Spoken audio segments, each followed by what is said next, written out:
You open Spotify, or maybe it's Apple Music, doesn't really matter. The point is, you have access to over 100 million songs right now. 100 million.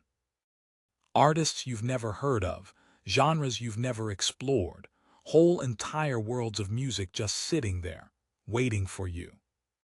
And you scroll past all of it. And you hit play on the same playlist you've had since 2018. You know this playlist the way you know your own heartbeat. You know exactly which beat drops at which second. You know the little guitar riff that comes in just before the chorus. You know the specific way the artist takes a breath before the bridge, that tiny, almost imperceptible inhale that most people would never even notice. But you do, because you've heard this song maybe 400 times. And still, you choose it over everything else that exists. And before you tell yourself that you're boring or stuck in the past, or that you just have bad taste, I want you to stop right there, because here's what's actually happening in your brain, and it's not what you think. You are not failing at music discovery. You are not incapable of new experiences. What you are doing, what your nervous system is doing on your behalf, without your conscious permission, is incredibly smart. Your brain has found a strategy, a repeatable, efficient, low-cost strategy for giving itself exactly what it needs, and it works every single time. Repetitive listening isn't a flaw, it's a feature. Let me show you why. There's a psychological principle called the MereExposureEffect. And the idea is beautifully simple. The more you are exposed to something, the more you like it. Familiarity doesn't breed contempt, that's a myth. Familiarity breeds comfort. Familiarity breeds affection. The brain is wired to prefer things it already knows, because known things are safe things. Now think about what happens when you listen to a song you've never heard before. Your brain goes into what I'd call full detective mode. It's scanning for patterns, trying to predict where the melody is going, evaluating the lyrics, deciding if it likes the voice, the tempo, the production. It's working. Hard. Even if it doesn't feel like it, your nervous system is quietly doing a lot of processing. But when you put on your playlist, the one with those same 10 songs, your brain shifts into something completely different. Call it cognitive cruise control. The work is already done. The patterns are already memorized. There's nothing to evaluate, nothing to predict, nothing to risk. Your nervous system can just breathe.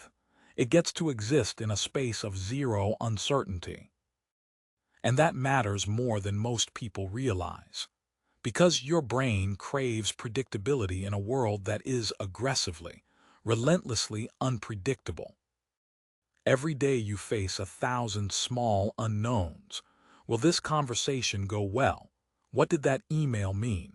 Is this situation going to be okay? Your nervous system is constantly bracing for things it can't fully see coming. But that song does not surprise you. It ends exactly the way it always ends. The same chord, the same note, the same feeling. No surprises, no betrayals, just a 3-minute pocket of the world behaving exactly as promised. And for a nervous system that is tired of bracing, that is everything.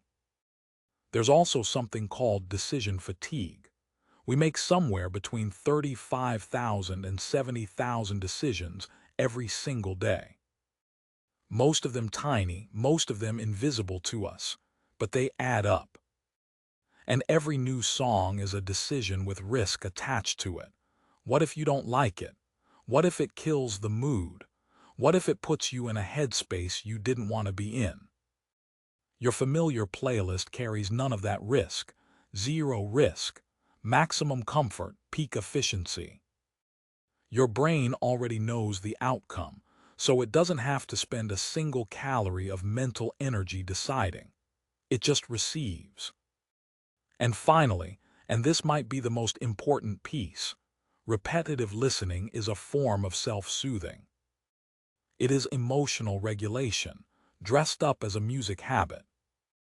When life feels loud or heavy or out of control, predictable auditory input acts like a weighted blanket for your brain. The rhythm, the familiarity, the emotional memory attached to those songs. It all works together to tell your nervous system, you are safe. You have been here before. You made it through then. You will make it through now. That's not a quirk. That's your body taking care of you.